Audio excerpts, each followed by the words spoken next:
Just think about it.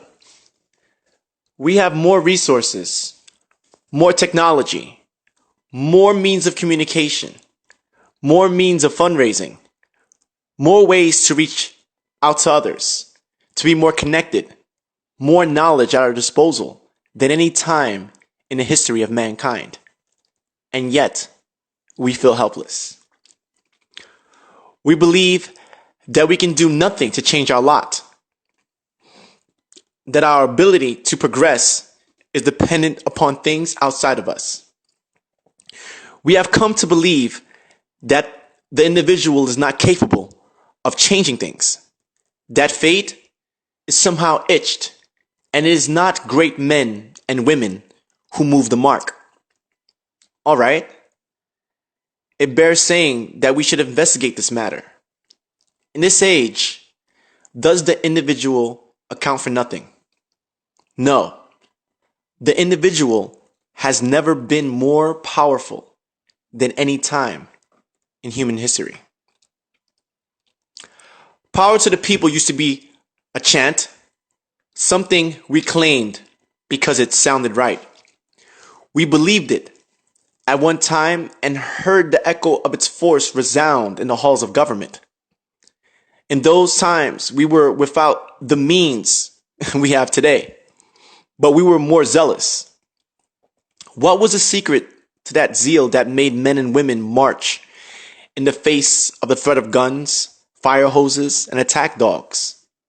What passion inspired the founders of this country to take up arms? It is a wonder that we can look back and see people sacrifice so much with the hopes that we would one day be willing to do the same. The secret to their zeal was one little known truth that I think we have lost. We seem to have forgotten that this great nation was founded on the Christian principle of brotherly love. That the answer to the question, am I my brother's keeper, should be met with a resounding yes. I am my brother's keeper. I am my sister's keeper. Yes, I will be there for others with the expectation that they will do the same for me.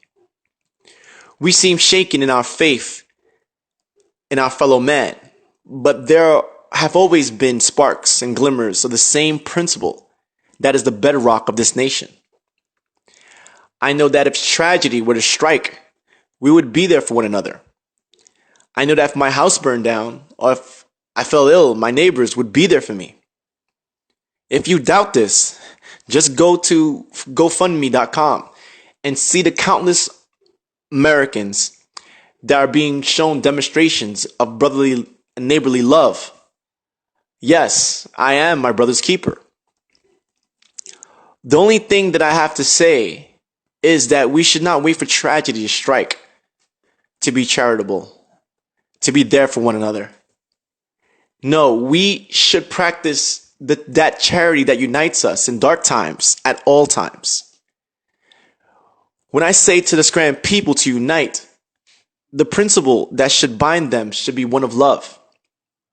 Our love for one another should be what compels us.